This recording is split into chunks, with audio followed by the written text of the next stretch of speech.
Netcasts you love. From people you trust. This is Twit. Bandwidth for Triangulation is brought to you by Cashfly at CACHEFLY.com.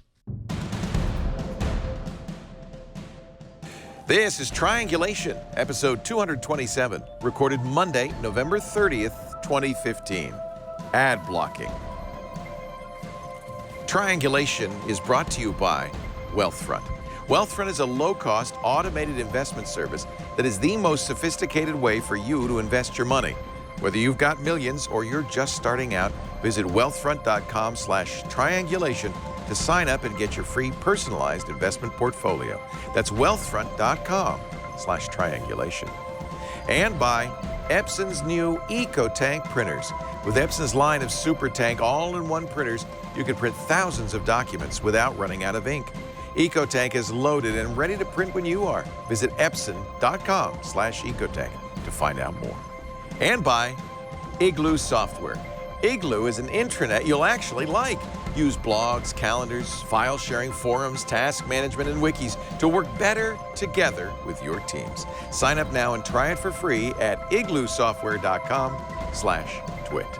It's time for Triangulation, the show where we get together with some of the most interesting people in technology. We talk about techie things, find out more about them, and in this case, talk about a very big subject that is not new to Twit, not new to our conversation, but I think this is the first time we've ever had people who actually make ad blockers on the show, and I think that's fantastic. A chance to hear from the people who make the products behind ad blocking technology. I'll start with Dean Murphy, because he's the new kid on the block. Dean Murphy developed Crystal for iOS, the #1 iOS ad blocker, and that's only as of iOS 9 when Apple turned on that capability. And Dean, you kind of stumbled into the game, the ad block game. Yep, I just fell in head first. Pretty accidental, really. You told me that when you were here in the studio, that you just did it for yourself at first, and then thought, well, I'll put it out on the App Store, see what happens. Yeah, it just started off as an experiment, and just grew very out of hand. Yeah. And here we are. How many units have you sold so far? How many units? I'm not entirely sure off the top of my head. The only number I really looked at was the first 24 hours when I made it free, and it got over 100,000 downloads. Jeez Louise. in less than 24 hours, yeah, when it was Holy when cow. I made it for free. So. Don't you wish you'd been charging $1 for it? And then I changed it. It was free for 24 hours, and then I've been charging it $1 for it since. Well worth it. Also joining us, two of the people behind the best known and maybe even the oldest, one of the oldest ad blockers, Adblock Plus. Thomas Greiner is the Global Partnership Manager for Adblock Plus. He's joining us from, you're in Germany? Yes, in Cologne. In Cologne. Beautiful Cologne. Yeah, it's now rainy, so... Yeah, it's rainy here, too. It's still beautiful. And that cathedral is the #1, I didn't realize this, tourist destination in all of Germany. And yep, it is and we got a view of it. Do you? Yep. Oh, man, I'm jealous. Also from Adblock Plus, one of the developers, Job Plas, and you're in the UK today. No, I'm also located in Germany. Oh, you're in Germany, too, just an hour different time zone. Dean, you're in the UK. Yes, I'm in the UK. Okay. Go ahead, Job. I'm sorry. No, it's just that I'm the Global Partnership Manager, and Thomas, he's the developer. I got that mixed up. Sorry. Yes. I won't do that again. It says so on the screen if I would just read it. A lot of people on the show today. So who came up with the idea for Adblock Plus? Where did that come from? So in 2006 or so, our previous CTO, now developer, Vladimir Palant, basically saw this project that was called Adblock, which is unrelated to the current Adblock, and thought about improving it, making some changes. But because the project wasn't actively maintained anymore at that point, he basically forked it off and created Adblock Plus out of that. So since 2006, Adblock Plus exists and has been actively developed. And until 2011, it was just a hobby project. until he decided that it's just too much for him to develop it alone. Yeah. So he brought some other people in, developed the acceptable ads initiative and so on. And like a few years later, here we are. Adblock Plus, as I use it, is a Chrome extension. You also have It's Firefox, Chrome, Opera, Safari, Maxton, Internet Explorer. everybody. You name it. Everybody but Edge, because they don't support that yet, but they will. Not yet. Not yet. But you also make a browser for mobile devices called the Adblock browser, which has Adblock built in. So you could use it on iOS, but you don't make it a Safari extension. You have to use the Adblock Plus browser. Yeah, so Safari extensions are basically those content blocking extensions that Dean will definitely talk about. But yeah, what we thought is like the best user experience is really just provide an app that someone can download, that they just install and can just serve ad-free. Rather than, for instance, on Android, you can also install Firefox Mobile and install the Adblock Plus extension on it, which is the same one as on desktop. But that's just too tricky for people to figure, or for most people to figure out. The tech-savvy, obviously, they do know about it and they also use that. But for the not as tech-savvy, we also provide this simple go-to option with the Adblock browser. Yeah.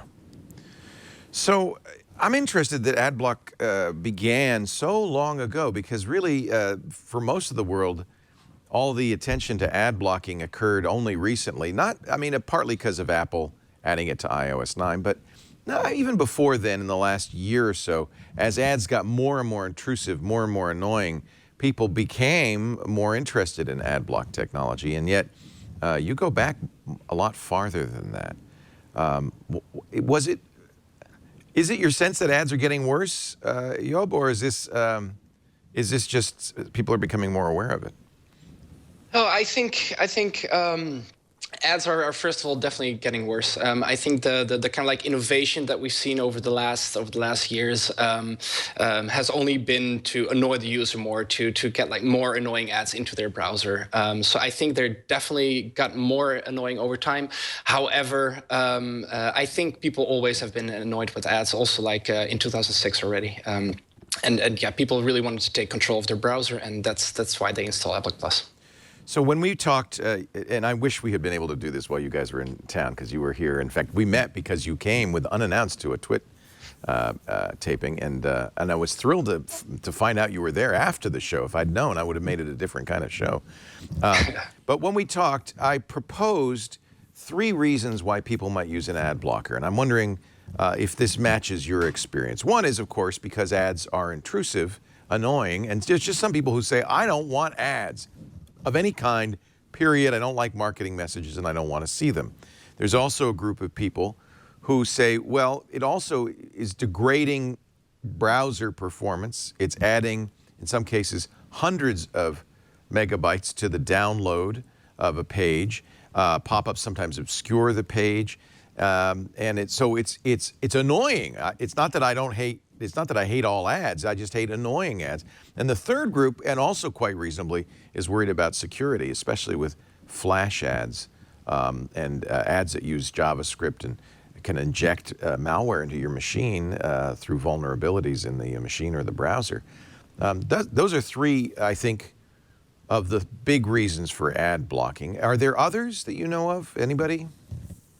Yeah, I think privacy has been. I left out privacy. Yes. Yeah, I think especially since Snowden, I think you can really see a movement that people really want to actively protect their privacy online and are in charge of what kind of like data people can collect of them and whatnot. And Adblock Plus is also one of the more powerful privacy tools out there.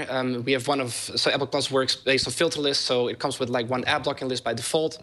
But if people want to protect their privacy, you can install like this easy privacy list, and that is going to then really protect your privacy online and make sure that like all of the trackers are going to be disabled. And I think that has also been one of the catalysts in the growth that we've seen over the last years. Absolutely, especially recently, that people have become very aware of that. So I think it's, Dean, you kind of coming into the game with iOS, you faced full on the onslaught of people who are wanting all 4, ad blocking for all 4 reasons, but Yeah. also the backlash. And of course, one of the people who made an ad blocker that competed with Crystal, your ad blocker, Marco Arment, very famously decided after only a few days to pull out and refund money to all of the people who'd bought his ad blocker, because he said, while he felt strongly about ads, he didn't. This was a war he didn't want to be a combatant in. When you saw that, what did you think? I knew exactly how he felt for a start.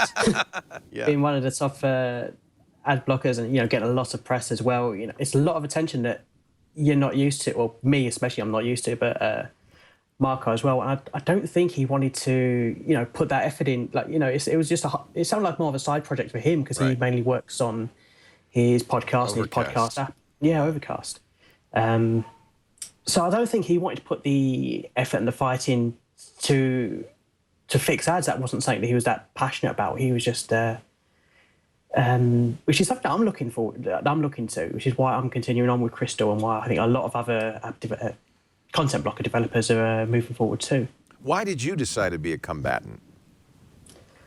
Just because I'm sick of the online experience, and I've got nothing better to do with my time. I haven't got like a.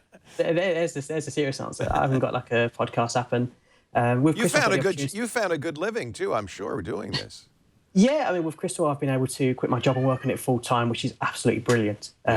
So I can focus my time 100% now to something that I'm really enjoying, really passionate about.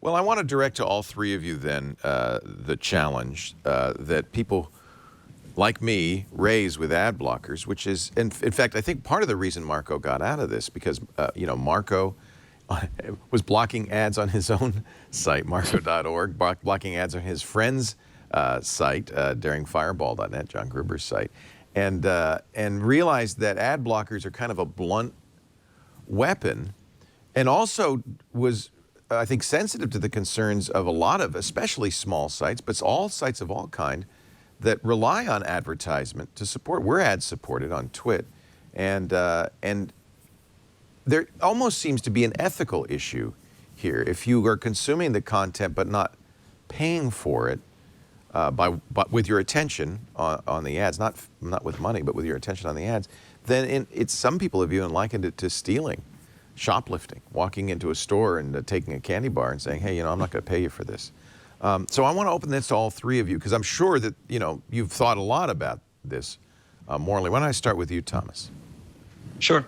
Well, ads have been around for quite a long time. Like, I've seen this image of like the first banner ad, which is ancient by nowadays standards. And people have adopted ads in the beginning, and they just, I think, got too used to them, and now think like ads are the only way on how they can monetize on the web. And that's just not true. Like, we'd like to encourage different ways on how they can monetize, because it's interesting, for instance, that they spend more resource and more effort on trying to force ads onto the visitors of their site, rather than coming up with alternatives, maybe alternatives that fit their site better, fit their company better than advertising, because advertising is just may not fit every business in the world. So it's tricky, but that's what I mean. Like, you can't always rely on ads to be there. You have to think outside of the box in some cases. Yeah, but I might say that's none of your business to tell me how I should monetize my business. I've chosen to monetize it this way. No, but what we do is basically we just give the user the voice. Like, everyone can block the ads. Everyone can create a host file, for instance, to block specific domains. They can create their own ad blocker according to some Google VP or so. Every 9-year-old can create an ad blocker, so go on. Obviously, it's a difference to create a high-quality ad blocker, not just like I think that's what Steve Gibson kind of alluded to when he's, by the way, our security guy and host of Security Now, is very much in favor of ad blockers. He said it's not like stealing candy from a shop, because and I'm not sure if I'm expressing this exactly, because I don't quite buy it. But what I think he's saying is, it's more like saying, I don't want to see billboards as I drive down the highway. And because the technology exists to do so, and I think you're kind of saying this too, Thomas, because the technology exists and it's easy to implement, then why shouldn't we? But, well, let me ask Dean. I mean, you've recently been faced with this, in some ways, moral, ethical conundrum. Do you feel bad about websites that you're basically allowing people to use without paying for? What I feel bad about is the websites in the first place where they've just degraded the user experience by adding, 5 or 6 different ad networks at the same time and several trackers running in the background. Yeah. Like one of the big performance gains of Crystal is when I've run a test earlier in the year, is it used about 50% less data. Well, it's remarkable. Yeah. Yep, and speed up the page loads by 4 times, and that's a huge difference, especially if you're in like a low network area, roaming abroad, for example. So you could difference. say a nefarious site is stealing my bandwidth. Yeah, in a way, yeah, right? A site that really does this is being, stealing from me. Bandwidth and time. Yeah. Well, Job, you raised this issue of privacy in this. Do you think, though, that, here, I'll give you an example. I'm looking at John Gruber's Daring Fireball, and I'm running Adblock Plus, and where there would normally be an ad here in the left-hand column, there's no ad. Now, it's easy enough for me to go into Adblock Plus and see that one ad was blocked, and to disable Adblock Plus and refresh the site and see the ad. These are not ads that are using up a lot of bandwidth. There's the ad. It's not very big. It's just a little image with a little link. These are ads that are not invading my, well, as best I can tell, the deck doesn't invade my privacy. That's the ad network they use. And this is how John makes a living. There's no other charge or cost to his website, which I think many would agree is very useful. Yeah, absolutely, and we at Adblock Plus, we agree with that. So where Adblock Plus has been different historically, basically since 2011, is that we've said that, like, just exactly as you were saying, just this black and white ad blocker, that can be very destructive for the web as we know it, for all of the great free content that is out there. So what we've been saying since 2011 is that ads are still okay. We are not necessarily against ad as long as they are very unobtrusive and comply with a certain set of criteria that we set and that we are calling acceptable ads. These acceptable ads, we are showing these to our users by default, like in Adblock Plus. So, for example, the ad that you just showed, that would be perfectly in compliance with our acceptable ad criteria, and that would be one of the ads that we can show to our users. Except you didn't. No, is that because they didn't pay to be in the acceptable ad program? Oh no! It's so only 10% of the really large companies, they have to pay. For 90%, it's completely free. We do the addition to the whitelist, the monitoring, consultancy, everything for free. But the deck is not whitelisted, obviously. I wouldn't know that from the top of my head. Well, I can tell you because since it wasn't showing. It wasn't showing. It's not whitelisted. Yeah. No, but I just disappeared it by turning an ad blocker on. So. Yeah, so John Gruber, he can shoot us like an email, and we will be able to whitelist this ad and show this to all of our tens of millions of users by default, probably in the same week even.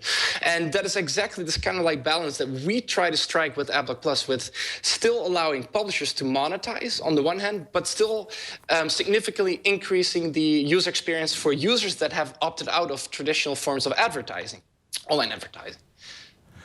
Dean, you said when we talked that you were adding this acceptable ad policy, not by default, but you were going to add that capability to Crystal. Have you done that yet? Not yet, no. Yeah. I've been a bit jet lagged and busy with travel in San Francisco. But you like that idea? Yeah, definitely. I like the option, provide the options to the users, because I didn't want to go into this punishing every website, but that's kind of how ad blocking works. You can't really, it's so hard to differentiate. It's a blunt weapon, isn't it? It is, yeah, it is. But it's like the worst websites. It's great for the worst websites, but then for the better websites, like John Gruber's website, where it's just one little ad and his sponsored feed. Yeah, it's a blunt weapon, as you say. Yeah. So I'm going to offer it as an option for anyone who wants to use it, and I do recommend using it.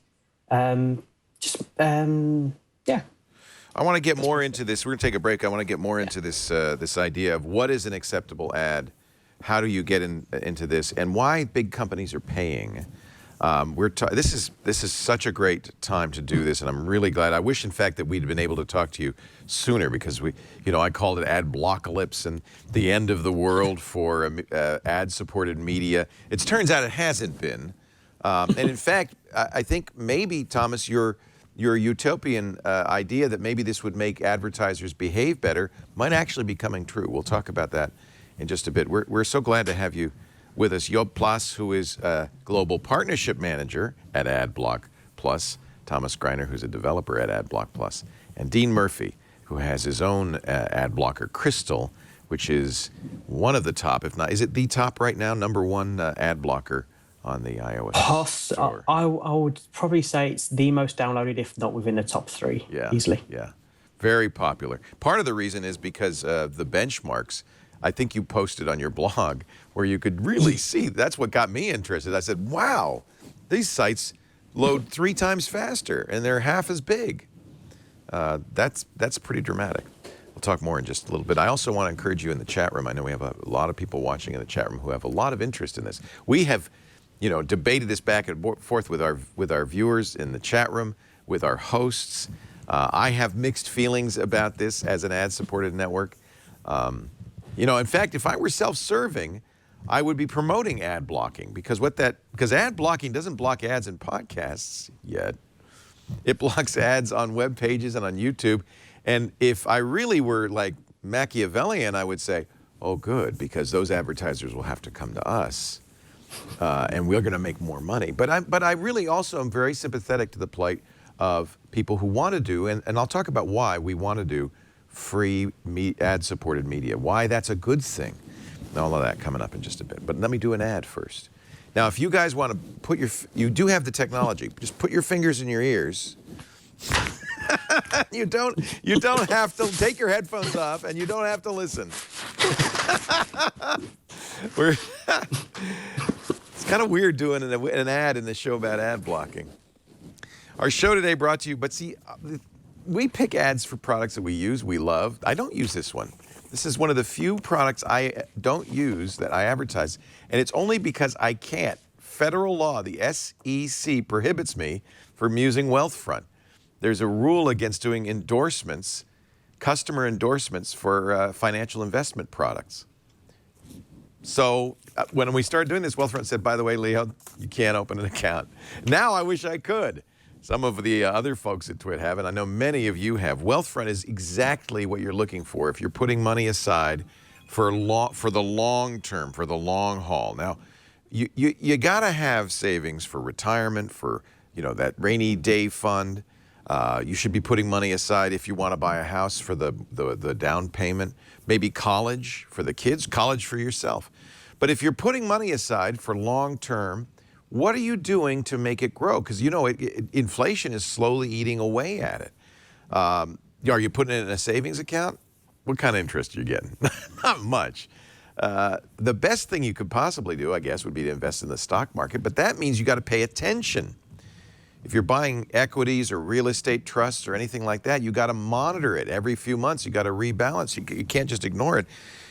And of course, that's what I did. I said I could do this myself, and then paid no attention to it for years. Maybe you're hiring an investment advisor to management. Did you know that that's costing you a lot? 1 to 3% of what you've got under management, and hidden fees for transactions and changes. Wealthfront eliminates all this. No hidden fees for no transaction costs, and you pay 1/4% of 1%. And they are doing stuff, frankly, that no human can do, because Wealthfront is machine-driven. It is computer-driven. Software designed by the best minds in Wall Street. Over 200 years of experience. People like Burton Malkiel, who wrote The Random Walk Down Wall Street, and Charles Ellis, who wrote Winning the Loser's Game. The investment advisors at Wealthfront have taken their wisdom, their common sense, their brilliance, and they've put it into the software. And the software is working constantly, 24/7, on your behalf to maximize your investment. Doing things humans don't do well, things like tax loss harvesting, direct indexing. They're optimizing your after-tax returns and lowering your tax bill. They're increasing your value all the time. And none of this is in the dark. It's all transparent. You can view all your accounts on the Wealthfront dashboard in a single place, whether it's personal, joint, or retirement. You can see every trade they make on your behalf. It's actually fun to watch what they're doing because it's so interesting, so smart. Tell you what, you can go right now to wealthfront.com/triangulation, and you'll answer a few questions about your time frame, how you feel about risk, and they will tailor a portfolio just for you, and you can get that portfolio free. So you can see exactly what they would invest in for you, personalized. And then, if you decide to invest, you can start with as little as $500, and as I think this is a really nice thing, up to $15,000, your first $15,000 entirely free of charge, not even 1/4%, nothing for life. So they're really giving you a great head start on your future. I want you to try it. I wish I could. Wealthfront.com/triangulation. At least read up on it, get that free portfolio. For compliance purposes, I have to tell you, Wealthfront Incorporated is an SEC-registered investment advisor. Brokerage services are offered through Wealthfront Brokerage Corporation, member FINRA and SIPC. This is not a solicitation to buy or sell securities. Investing in securities involves risks, and there is the possibility of losing money. Past performance is no guarantee of future results. Please visit wealthfront.com to read their full disclosure. Thank you, Wealthfront, for making triangulation possible. And thank you, Job Plas, Thomas Greiner from Adblock Plus, Dean Murphy from Crystal, developers and people behind two of the most popular ad blocking utilities out there. Adblock Plus is everywhere, both as a plug-in for Firefox and Opera and Safari and, of course, Chrome. That's where I'm running it. But they've also got a dedicated mobile browser, the Adblock Plus browser, which I've used on Android. It's also available on iOS. Dean Murphy's Crystal is a plug-in for Safari that made its appearance not so long ago, a few months ago, when Apple added ad blocking to iOS and really raised this issue. And I'm glad it did, because it brought the conversation up. The Interactive Advertising Bureau, IAB, we are not members of the IAB, although many podcasters are. And IAB also is the trade group for banner ads, ad networks, the people who are putting all these ads on pages that you are blocking, has said, okay, we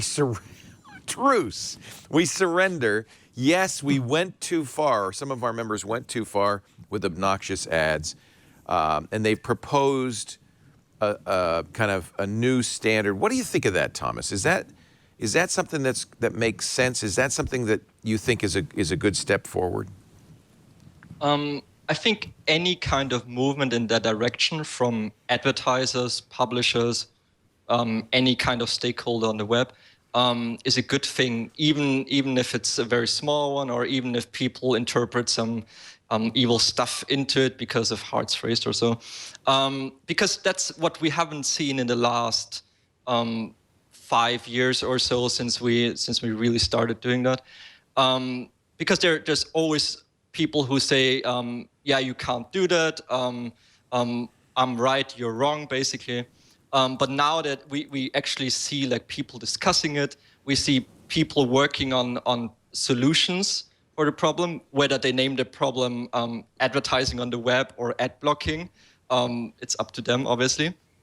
But so they've proposed this Lean Ads program, LEAN, light encrypted ad choice supported non-invasive ads. What do you think of it? So I think that the outline is quite okay. I think like the entire industry needs to move into like this better direction, because like what we're talking about is like I think just some country-specific part of the IAB, whereas like other parts of the IAB are still completely against doing such things. So it's still very tricky. Yeah, IAB put out a press release. Ad blocking is a potentially existential threat to the industry. Actually, after Adblockalypse, after iOS added ad blocking and Crystal became the most popular download on the App Store, I think a lot of us said, "Oh, it's not that bad." Right? It hasn't been the end of the world for ad-supported media, right? That's right. I mean, with Crystal or in iOS, with content blockers, there's a very big limitation where it only works in Safari. Right. If you're using the Facebook app or Twitter app, that opens within the app's own browser, which doesn't utilize Crystal. So if you click a link that someone shares on Facebook, you're going to see ads on it. And that's By the way, that's one of the complaints I and others have about this is it pushes content off the free and open web and into these walled gardens and silos of Facebook and Apple News and other places. It's kind of antithetical to our notion of a free and open web, which I think is really one of the greatest inventions of humankind. I'm not going to put that burden on you, Dean, but you don't have to defend it. But let me tell you why we are ad-supported free media. And I grew up in radio, and that's how I always have worked. I've never worked in paid media, ever. I've always worked on radio and television and now podcasting in content that was free. And then you pay for it with your attention to ads like the one we just did. Advertisers pay us. These production costs are not insignificant to produce this content. They make me a living, and they make our staff of 20 people a living. They make our hosts a living. That's how they get paid, from those advertisers. The advertisers, aren't going to pay us if people don't see the ads. And the reason I like ad-supported, and I'm not against pay media at all, although I think if you are adamantly against ads, even you would not like the idea of an internet where everything required you to give them money before you could see it. Imagine going to Daring Fireball and John saying, well, you can see this, but you got to subscribe first. That's what my experience when I go to Financial Times or some other papers. And I find it very frustrating. Imagine if everything were like that. And I like to do ad-supported free media because I think it's democratic. I think that everybody can pay attention to an ad. You don't have to be living in the United States and in the middle class to pay a subscription fee. Everybody can see it. If you're a kid and you don't have a job, you can see it. If you're poor and you don't have, you can't spend money on content, you have to spend money on food, you can see it. And I like that. I think it's ultimately democratizing. And it's one of the keys to the free and open internet we have. Do you feel, Job, that you're undermining that? No, not at all. I think that's actually a very good point, and that is why from the beginning we've said at Adblock Plus that we see still a role for advertising, just for the reasons that you just very nicely outlined. I wouldn't even be able to say it like that nice, but there is still a role for advertising on the web to be able for publishers to monetize their great free content. So that's one part of the story. The other part of the story is that online advertising has gotten out of hand. So of course, there's one little ad on John Gruber's page that should be still monetizable also by the ad-blocking audience. But of course, the video ads, the overlay ads, the pop-ups, the other retargeted ads, for example, those are all like examples of advertising that users do not want to put up with anymore. And it is also up to the user to decide how they want to enter the web online, how they want to browse online. Do you want to browse the web with like pictures, or do you want to with ads or not? It should be up to the user to take charge of that. And yeah, so I think what is the important thing is to make the distinction between really the unobtrusive, good or acceptable ads, if you will, and just all of the bad ad formats out there. And I think, yeah, users are really now in the last years opting out of those annoying ads more and more over the last years. Yeah, and for me to be completely fair, it is clear that ad networks have gone way too far, and that there are sites that are invading our privacy, that are injecting malware, that are just annoying. And it's especially true on mobile, where we have limited bandwidth, limited size screens. And, I've literally stopped going to sites because I can't read them on mobile. I just can't. There's slideshows, they have pop-ups, you know, it's impossible, almost impossible to read them. Yeah, and the ads are also often very like so sensitive that if you're scrolling through a page, then your thumb just like accidentally hit like the ad, and then of course that one triggers like a pop-up again. Yeah, every and, time. Yeah. And those are the ads that we protect our users from. It's a so it's a, you know, I don't think there's a I don't think there is a right. I don't necessarily agree with the IAB that it's an existential threat to content creators, and I don't disagree with you guys. I think that and I have been running an ad block, and as one of our Emily in the chat room pointed out, I, like most of us, will skip ads if I've got a show on DVR, and there's certain shows, like let's say The Voice or American Idol, where there's so many ads that I don't watch it live. And they know this, by the way, which is one of the reasons both those shows have live shows that you have to watch if you want to vote for the candidates. You know, they're doing what they can to get you to watch. But I will skip right through those ads because there's so many of them. So maybe, I don't want to be in a world where ads are forced underground. That's the other negative impact. The potentially negative impact of this is native content, product placement, ads that are in the content, ads that can't be blocked. What about John Gruber's site? Because he has a weekly sponsored post. It's clearly described as an ad. It says sponsored right before it. Why do you think he does that? Native. Right? Exactly, yeah. He control, you know, an ad blocker's not going to pick that up. Can't be blocked. Yeah. Yeah, and it works well. It's clearly defined, and yeah, but you know, I'm an old-fashioned person. I hate that kind of stuff. I think I think the reason that advertisers buy native content is because they think it's going to trick the reader into believing it's editorial content, it's objective editorial content. Even if it's labeled and blah, blah, blah, they wouldn't buy it if they didn't believe that most people would not notice the label and just think it's editorial. They would conflate it with editorial content. And that's why native content works. That's why we don't do native content. We do when we do an ad, nothing is paid for by anybody else except me, unless it says, and I say clearly, this is an ad. And I think that's the way it's supposed to be. Absolutely. Yeah, I don't know. So let's talk about acceptable ads, because that has been, for some, a cause for concern. I think part of it because you will take money from Google, for instance, to be placed in the acceptable ads program. What are your criteria for acceptable ads? So roughly, we have a big set of criteria. You can easily see that on our website, on adblockplus.org. But in a nutshell, the ads, for example, addressing your point of like ads going underground or native ads, they need to be very clearly labeled so that everybody can see it's content that is paid for. Yeah. Other criteria is that they cannot be too big, that they are preferably text only, or that it's a small image. Yeah, exactly. Right there. I'm looking at the site. Yeah. Yeah. Static advertisements. No animation, sounds are similar. I agree. Preferably text only with no attention-grabbing images. Not sure I agree. Remember, advertisers have a problem because we don't see ads. So they often need to do things to grab your attention. So I'm not sure. An image of belly fat. Okay, I agree it's disgusting, but ad placement. They shouldn't obscure page content. Yes.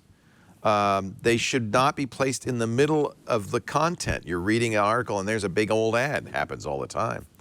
And so you will enforce this. So if Google starts see, you don't control where the ads are placed. Google ads can be placed by the content provider anywhere. So what happens exactly. then? So with those kind of examples, we often work on a publisher basis so that we can keep very tight control and monitor whether those ads are still complying with our criteria. Also, before they are actually being allowed on a whitelist, they have to sign this little document saying that they comply with the criteria. And so those are two ways how we try to really enforce it on top of our monitoring. Advertising should be clearly marked with the word advertising, of course. Now, let's talk about tracking. That's part of it too. If ads are doing tracking, well, how do you handle that? So Adblock Plus by default is an ad blocker. So by default, we are not blocking any traffic, any trackers out of the box. So if I have, as I do on my webpage, Google Analytics, you don't block that. Mm-hmm. No, that's out of, in the default settings, that is not blocked. But we always believe in user choice. So if users do want to disable like any tracking scripts from Google Analytics, they can do that by opting into like this privacy protection list. Oh, that's interesting. That's it. Yeah. So that's and this is another one. And I know, Dean, you're dealing with this right now. Is what we call the tyranny of the default. You guys, by making certain choices, are really, in many cases, deciding what the user is going to do. For instance, Adblock Plus has acceptable ads turned on. In other words, you will allow acceptable ads through by default. Now, Dean, I know you've been going back and forth about what Crystal's going to do with that. Yeah, I want it to be just, I don't want people to turn it on or turn it off without knowing what it is. So I'm still working on getting the messaging right on and presenting it right. Will you have it be a default, do you think? Turned on by default? Honestly, at this moment, I'm not sure. It's still being looked into. It's tough, isn't it? Yeah. Because the majority of users, especially iOS users, are not going to change the defaults. Yeah, that's why I want the messaging to be clear and ideally like a user-presented option, like do you want this, yes or no? Right. That gives the user, not turning anything on by default, but just giving that clear option. So that's something I'm looking into, but there's lots of different ways to approach this that I'm currently looking at. Job and Thomas, would you lobby Dean to turn it on by default? Absolutely. I'm very busy with that. Well, it definitely You're working on it? It definitely made sense for our extension because we have such a large user base. So our intention with acceptable ads is basically to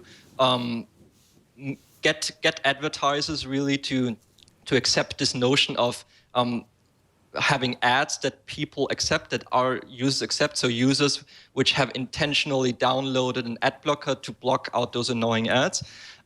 So to get that across, and since almost nobody is using our options page, for instance, and turning it off on manually, we just had to enable it by default. Whether it makes sense for small, for newcomers, sorry about small, a newcomer like Crystal or like other ad blockers to turn that on by default, because they have also like more competition, they are less established in the market, for instance.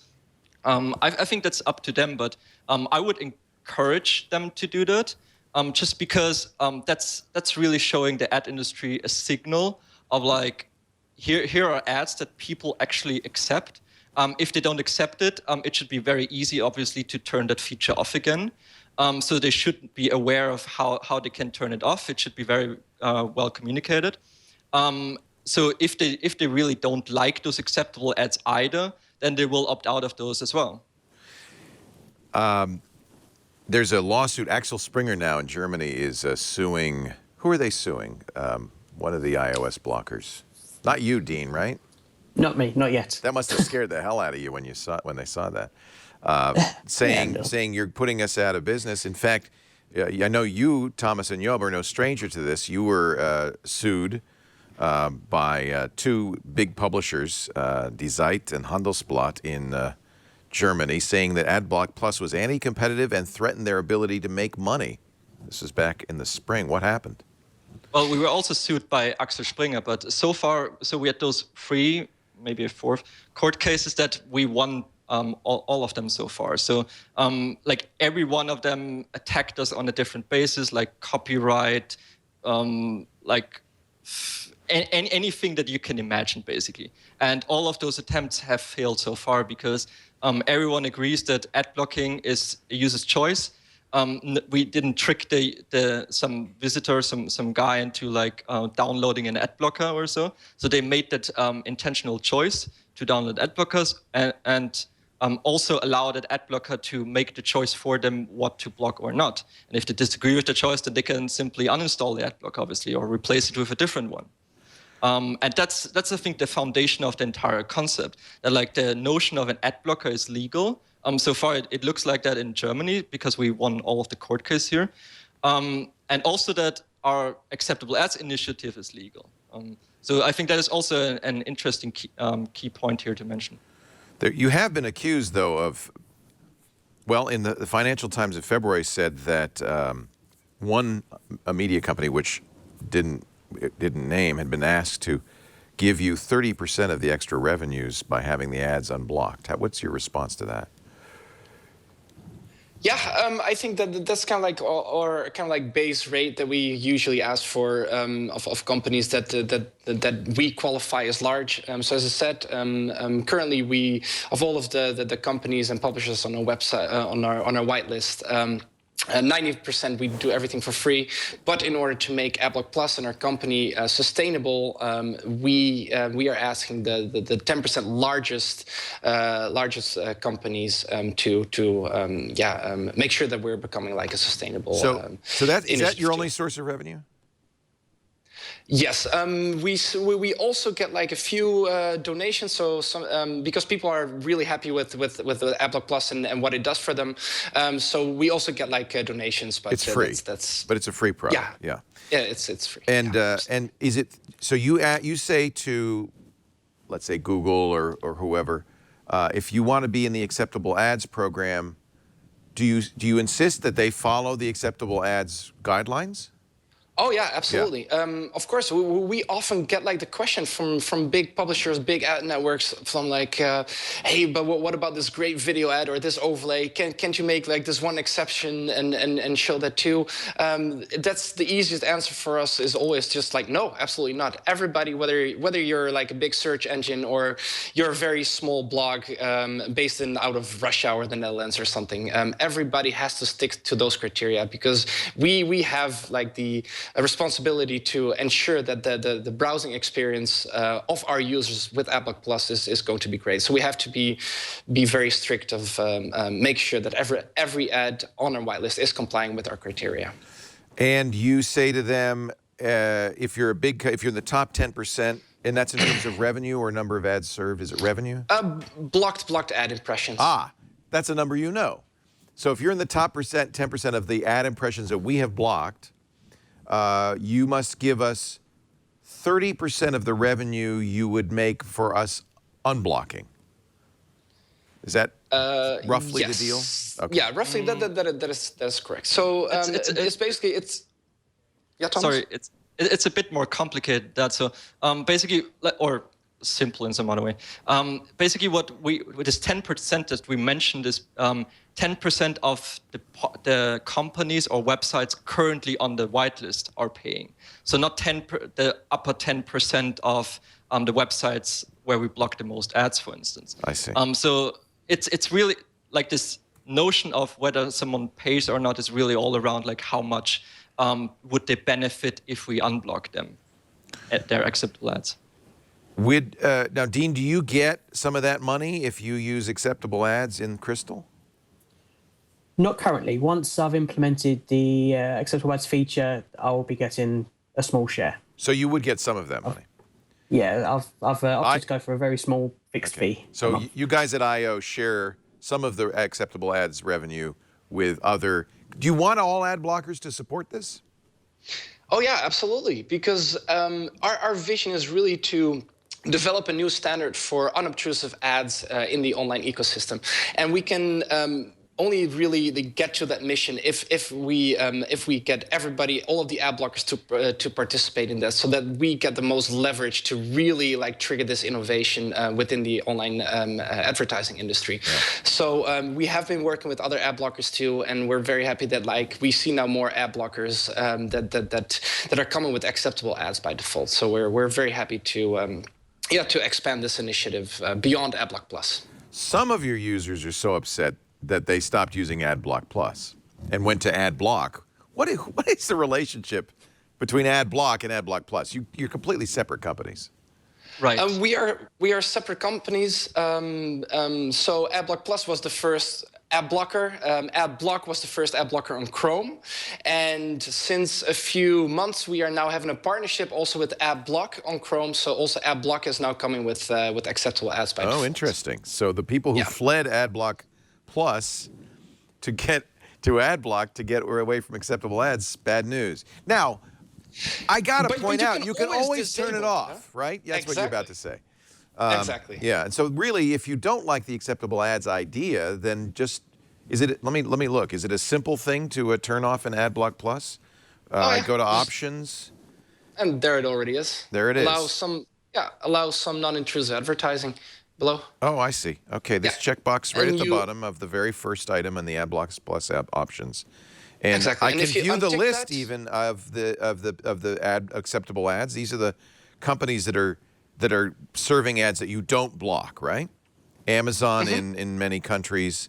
Yeah, you Google. need to be careful in how you, of course, interpret those filters. So you should know the filter syntax, because like just because something says like web.de on there, for instance, it could just mean that the filter matches a pattern with I web.de, see. and not necessarily that it is for web.de. So this word, this $ elm-hide, this variable here, does that mean do not hide the element with the caret in front of it? Is that So what? this filter would mean don't apply any element hiding filters Got on it. that. So the double at in front of it means it's an exception rule, so it's a whitelist filter. Got it. And the elm hide is just the option which says what it should apply This to. is kind of cool. I'm actually looking at the syntax. This is the filter syntax, and I can modify this if I were smart enough to understand Sure, the you syntax. can create your own custom filters as well, add them to the options page. You can create your own filter list, spread the URL to others. If it's very well maintained and it has high quality, then we might even recommend it. So just send us an email if you want to support us with that. Yeah, we try to keep it very open. And I the can filter see- syntax is, of course, also documented online on adblockplus.org. And by the way, you can see here that I have a whitelisted Marco.org. I could whitelist daringfireball.net as well. And so you can do that manually as well as doing it in the interface of Adblock Plus by just unchecking. Right. So I'm going to add Daring Fireball, and then I'll be able to see the ads there. Of course, people point out that's a lot of work, and most people are not even going to enter the options ever. But I want to make sure people understand that they do have total control of how this works, including if you're not comfortable with the acceptable ads policy. I think you guys have been very forthright. I mean, I can read what the policy is. I can read who's paying. I can see that myself in the list. So I think I can see who's paying, right? Or not? Do you not publish that list? No. We don't distinguish currently Okay. between the publishers that we whitelist on a pro bono basis and which have to pay. It's one of those things that we want to become more transparent about, but of course Those our hands are companies also don't want you to. I'm sure. exactly. Yeah. But we do try to be as transparent as possible around our business model and what we do. So yeah, we're continuing working on that. Dean, this is nice because these guys IO's paved the way in some ways for you, and you can look. Are you going to implement these kinds of controls as well? Yes, definitely. The next update I'm looking for is going to include whitelisting, user-controlled whitelisting. That's very late to the party on that.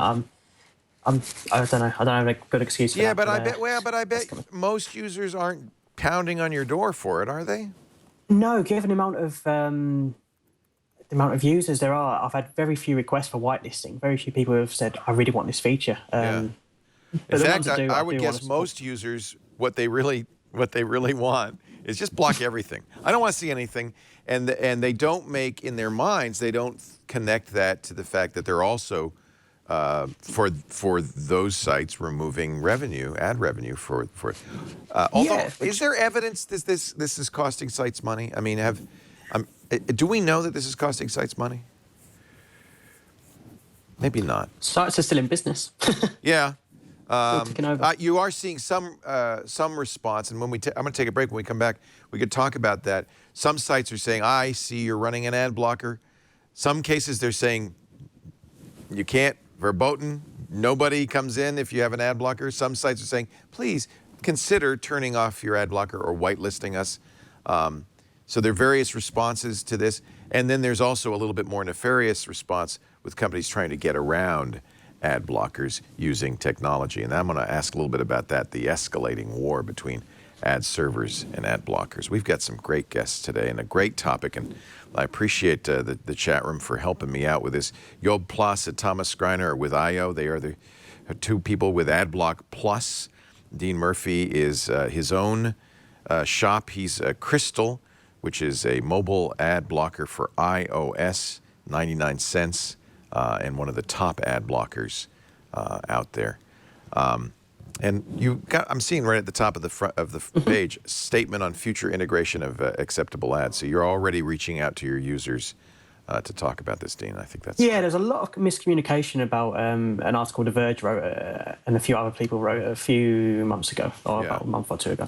So I just wanted to put a little statement out there just to explain everything very clearly and just be very transparent about what's actually going to be changing, what the features are going to be, what it means. Right. Basically, what's been discussed today. Yeah. Well, good. Let me know. I don't want you to have to write an article about how you were misrepresented on Twit. So make sure. All three of you. I want to make sure you get heard.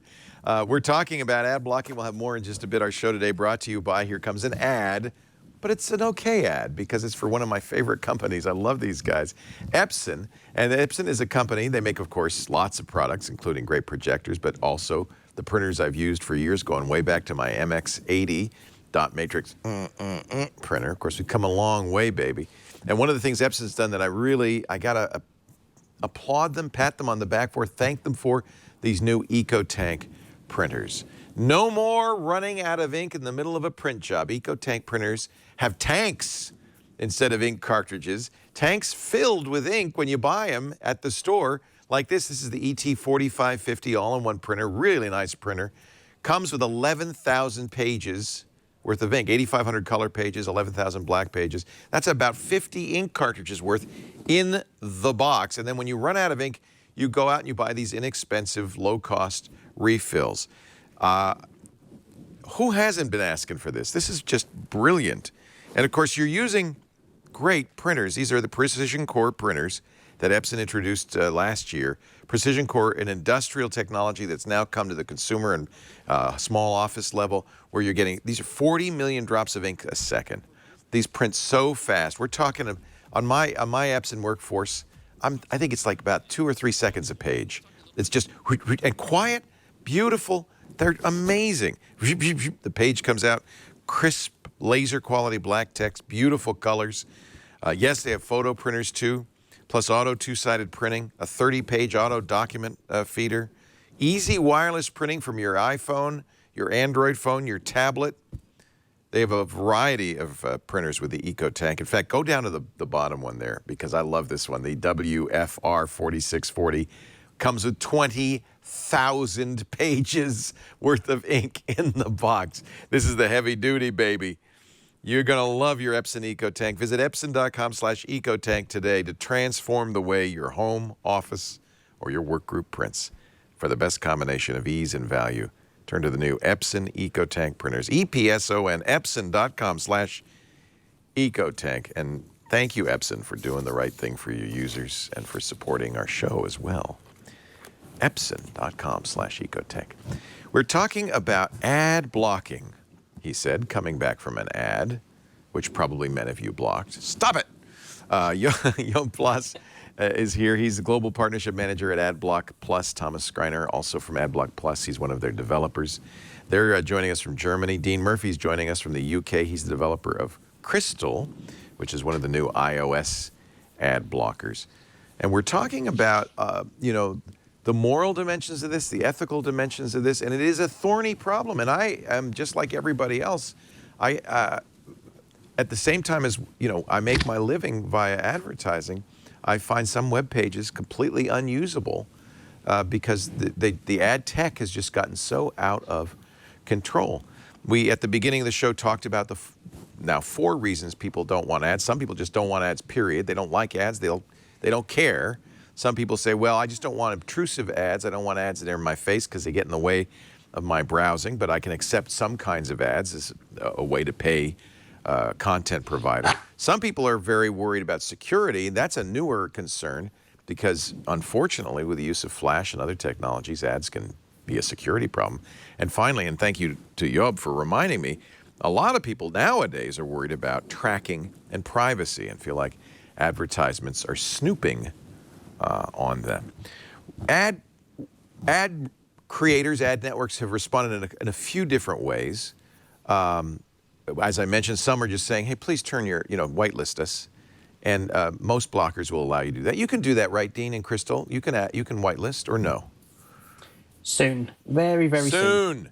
So if I go to a site that says, please don't block me, I don't really have a choice with Crystal.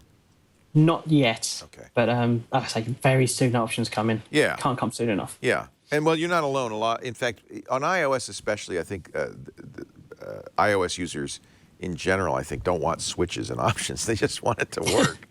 And they may even fall into that first category. Then there's sites that have decided to escalate the war. And I don't know why, but there are some sites, even when I'm running an ad blocker, I see ads. I imagine, Thomas, that you're in a continual battle to get around that. What is happening? Well, first of all, I don't know whether I agree that this is a war, because that sounds very like marketing-ish. But it's fun. It's a nice challenge. What they're trying to do. Sorry. I'm just wondering how they're doing it.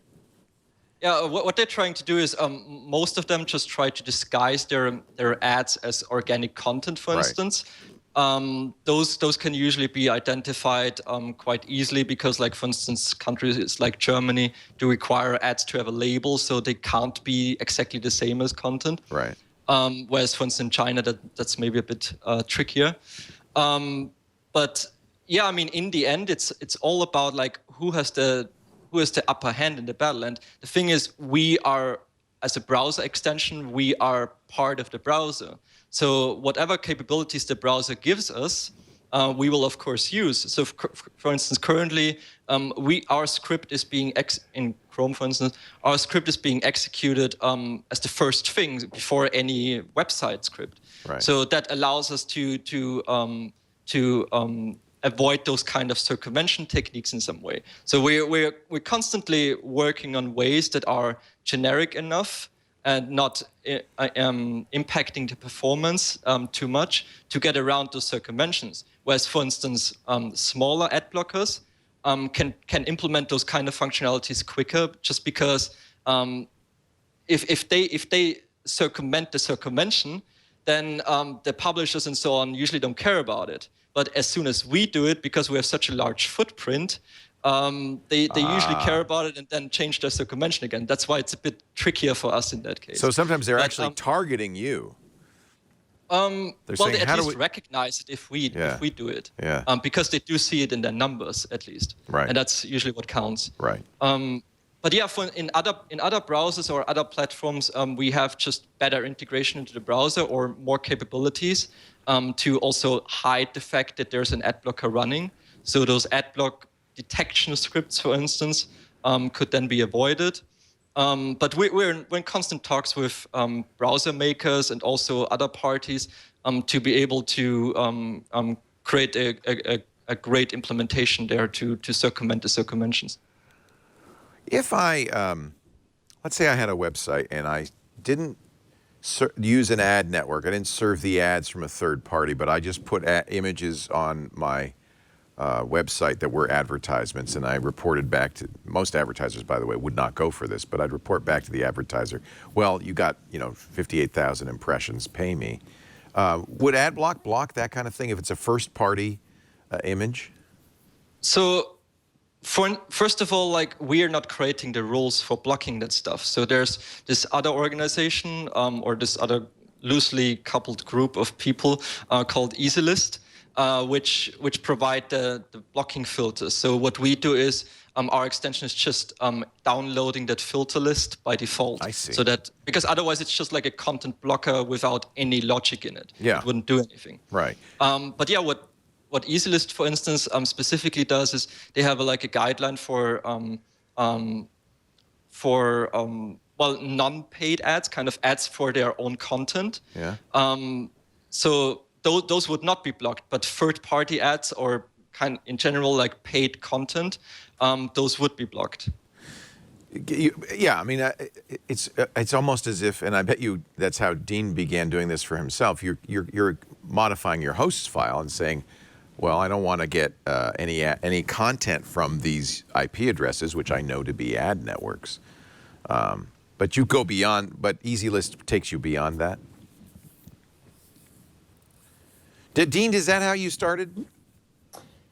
I actually started just blocking all the third-party stuff on one particular website. All third-party stuff. Just all the third-party. I'm just going through the Safari web tools and looking at all the stuff that loads in the background when you load the web page. And nowadays, by the way, that could break a site because a lot of sites, if you're using, a Node or something, a JavaScript framework, you might well be loading JavaScript from a third party, which of course is a huge security risk, but not as an advertising mechanism, but merely so you didn't have to include the JavaScript in your own code. Definitely. It was a little bit of trial and error on this website, just seeing what I could block, what I couldn't block. This is really just a very, the content blocking API had been out for like 2 days. Like, I'd only just downloaded the beta of iOS 9 at this point. So I blocked, basically the page loaded from, it takes 11 seconds to load. I got it down to 2 seconds. And that's when I thought, either this is a mistake or this website is very bloated. And it turns out a lot of other websites are very bloated. And I experimented with EasyList. That seems to be like the go-to filter list, pretty much standard in the industry for ad blocking. So I just kind of adapted that and adapted Easy Privacy as well to get the best performance benefits. And that's where it all came from, basically. When I saw on your blog, as I mentioned earlier, the benchmarks that you had done on page load times, There we go. it's like, okay, you win. But I have to say, some of these guys are my friends, like iMore. We love iMore, and I want to support iMore, and I want iMore to make more content. But when you look at the fact that iMore with ads takes 12 seconds to load, without ads takes 2 seconds to load, it kind of brings it home to you. And I feel like we've got to find some solution to this. Maybe acceptable ads is the only reasonable way to solve this problem. Yeah, especially on mobile, performance is a big issue, where deal. devices aren't... Yeah, at home I've got like the fiber internet, I've got a, quad-core computer. On my mobile, it's just not as powerful, not as fast, and, memory restraints and everything. Job, do you know, you guys are actually obviously keeping metrics on what you're doing, what you're blocking. How many ads have you blocked? Do you know? If we would know that. No, we actually don't keep those metrics of which ads we block. We do not collect any information about our users or their browsing behavior, so we would no idea. But you know something because you're able to look at this top 10% of blocked content. Where does that come from? No, so what we do in that specific case is that we just work together with a partner that we I see. That we just like to talk with them, like, okay, so how many blocked impressions do you see from So Adblock do they Plus users? get, okay, so when I go to a site and it's got an ad and the ad is blocked, does the advertiser get notification that their ad has been blocked? No. They don't know I used Adblock Plus, right? Well, they would only see, of course, like that an error occurred. That error could be anything. It could just be a regular network error, 404 or whatever. Right. I get it. So from there, and you don't block. That's interesting. You don't block track analytics because analytics are kind of the lifeblood of some websites. The reason I said that this, if I served a first-party ad, the reason I said no advertiser would accept it is because they want to know how many impressions they got, not what I tell them, and so the ad networks. That's one of the things they do is they count how many times that ad was served and whether it was seen. Of course, they have to count whether it was clicked on as well. So ad companies have some reasonable amount of tracking built in there. Does do not track doesn't stop that, or does it? Thomas or Job, do you want to answer that? Thomas, you're the developer, so you probably know best what's really going on behind the scenes here. Well, I haven't looked too much into that new revision of Do Not Track yet. But yeah, I think it's more about, like, for instance, how long logs are being kept, what is being tracked, and so on. Okay. I'm not sure whether it specifically targets, like, will anything be tracked, but sorry about that. Yeah. I just maybe I'm worrying for no reason. I just worry And again, it's not for me. We have a couple of banner ads on our website, but it's by no means a huge part of our revenue. Most of the revenue we make is from the ads that are interstitial ads inserted into the podcast. And to date, Adblock Plus doesn't block. You're not planning on blocking ads in podcasts, are you? Not yet, no. Not yet. Oh boy. If there would be demand and if it would be technically easy, then maybe, but then there would still be acceptable ads, obviously. So right. If an ad is really unobtrusive, very well integrated, for instance, into the content without being misleading, being disguised as organic content, right. Then we could at least talk about it. But like currently, it's not even discussable because right. there's no technical solution. In fact, I would say that our ads would always be considered unacceptable content because they interrupt the content flow. They're interstitial. You cannot, it's exact. If this were a web page, it'd be me saying, "Hey, stop reading this page for a minute because I want to tell you something," and that would be completely unacceptable. Well, but what you usually always argue for is that your ads actually also provide value, right? Well, I hope they do, but that's why you don't just have like a spot in between. Right. Yeah, we because don't. That's too impersonal. Nobody likes that. So you rather like tell about like your own experiences and so on. Right. So I think that's just probably a different level of ads there. It's you see my conflict here because as a user, and when I look at like those iMore numbers, I go, yeah, I got to block ads for security reasons. For privacy, I'm not so worried about, but for security reasons and just for aesthetic reasons. On the other hand, I also understand what it's like to be a company that lives on ads and your users saying, "Oh, I want your content, but I don't want to pay for it. I don't want the ads. I'm not going to give the ads the attention." Now, by the way, there is ad blocking in podcasts. It's called Fast Forward, and it's the same ad blocking that's in any broadcast content. And unless you're watching live, you can always skip the ads, and I'm sure people do. There's not much I can do about that. We're going to take a break. I'm going to make you listen to another ad. No fast forwarding. But we'll wrap things up with Job Plas and Thomas Greiner from IO, the creators of Adblock Plus. If you want to download it, it's adblockplus.org. And you'll find they have plugins for, Louise, Firefox and Chrome and Opera and Internet Explorer and every other browser on the planet. They also have a built-in Adblock browser available for iOS and Android, so you can use that instead of your browser that comes with your mobile device.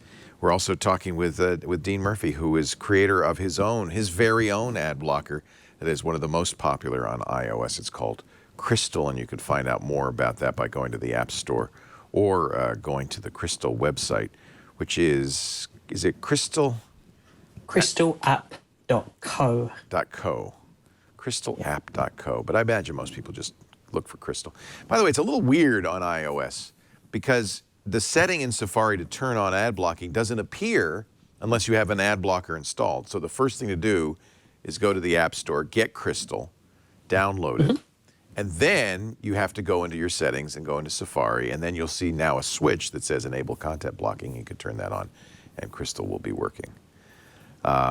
There, I just shot myself in the foot and told you how to install all this stuff.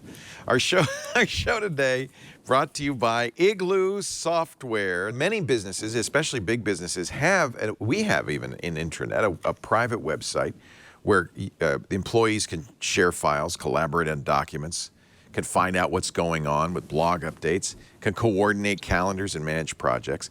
Igloo is the best. There is no better, and that's why so many companies like Hulu and American Family Insurance and Ipswich, and they're using Igloo.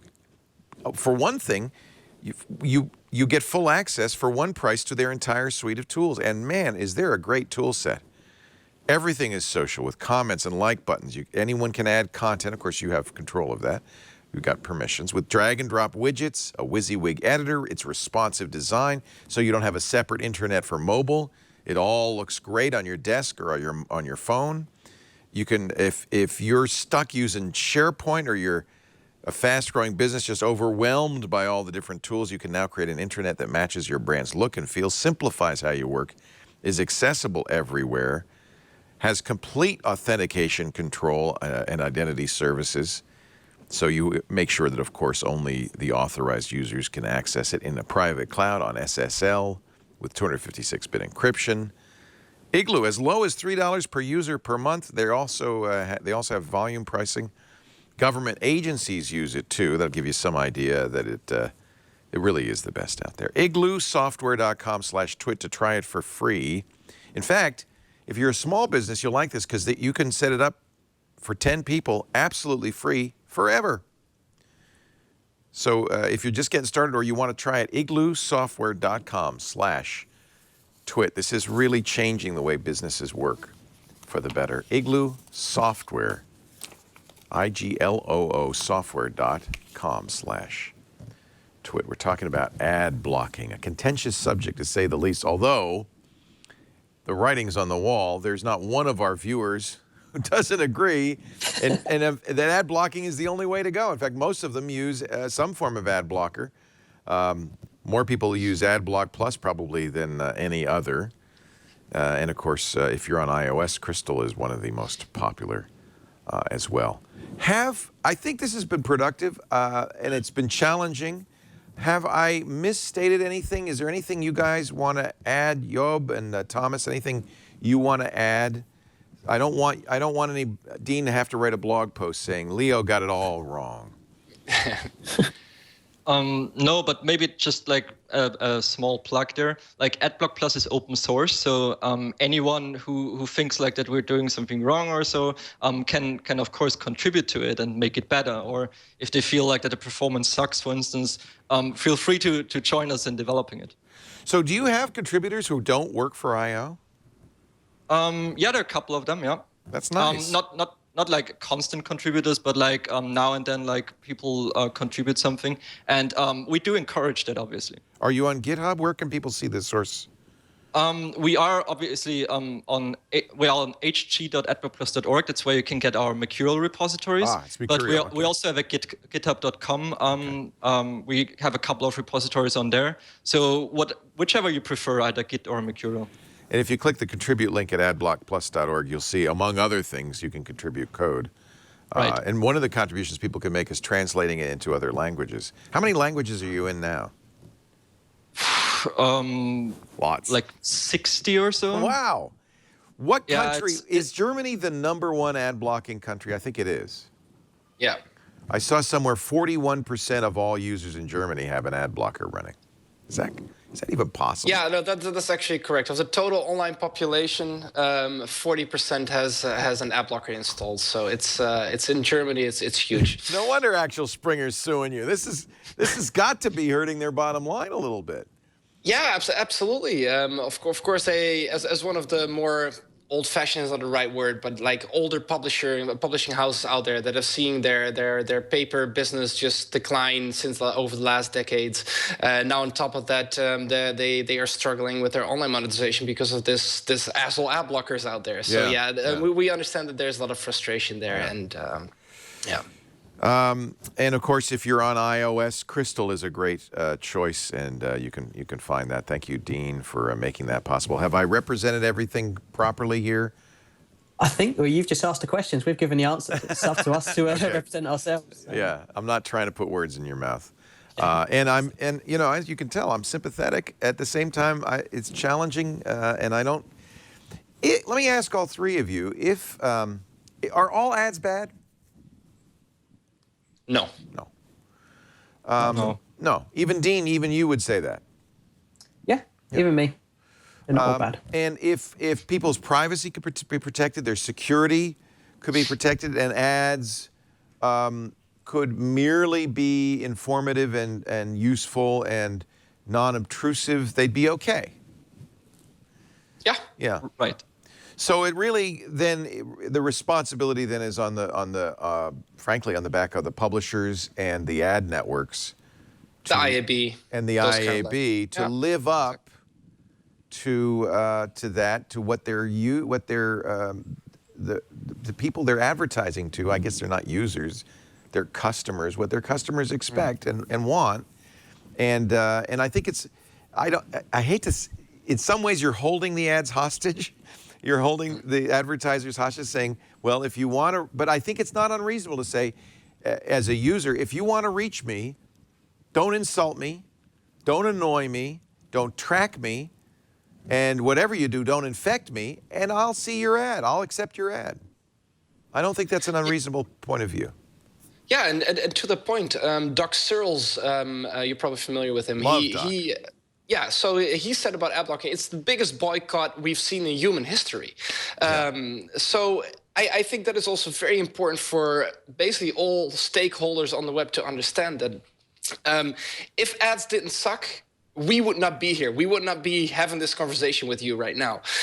It is just like the last years of just increasingly annoying ad formats, more and more just annoying the user in their browsing experience, and now on mobile. That has been the greatest catalyst for our growth. So we kind of like owe it to instances like the IAB and publishers to just annoy the user. So I think it is important to understand that like there's a need for a paradigm shift to really rethink online advertising from the ground up and really put the user first. And I completely agree with you. It's why we do the ads that we do the way we do them, is because I've always felt that way, that advertisers should come to a community like our community as peers and say, here's what we offer, and if you're interested, try it out, but not try to trick them or shame them or shake them into paying attention. On the other hand, I also understand that people actually, especially on, this is one of the reasons this is happening, banner ads, we don't see them. They are invisible. I know myself when I'm reading I don't even know that there's an ad there when I'm reading a website, because they, I've learned to tune them out. And so advertisers have learned that if we're going to make ads work, we have to annoy you. The most successful television ad campaign almost of all time was "Please Don't Squeeze the Charmin." You guys never saw it because it probably was not in the UK or Germany. But it was annoying, but it worked. And one of the reasons ads are so annoying is because, sad to say, they work. I like what Doc said. This is the biggest boycott, the biggest consumer boycott in history, blocking ads. I want to thank you, all three of you, for spending time with us. This has been really fascinating, and I knew it would be, so I'm really glad to have you. Dean Murphy, thank you for being here. For Crystal and Crystal Adblocker, it's really great to talk to you. Thomas Greiner, he's one of the developers at Adblock Plus and Job Plas, the Global Partnership Manager. I got your titles right this time, from IO, the makers of Adblock Plus. Really, yeah, thank you so much for having us, Leo. It was a great conversation. A real pleasure. I'm sorry we couldn't do it when you were in studio, but I'm glad we could do it via Skype. Thank you for being here. Absolutely. Thanks so much. We do Triangulation every Monday, 11 a.m. It's how I start my weekend. I love it. 11 a.m. Pacific, 2 p.m. Eastern Time, 1900 UTC. If you want to watch live, be in the chat room at irc.twit.tv. We appreciate that because it really helps me with the show to ask the questions you want to ask. But if you can't, of course, we make it available on demand after the fact. twit.tv/TRI, or you can subscribe in your favorite podcatcher, Marco's Overcast or Stitcher or Slacker.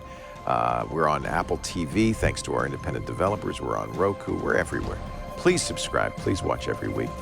And you know what? Please support our advertisers because they're what makes it all possible. Thanks for being here. We'll see you next time on Triangulation.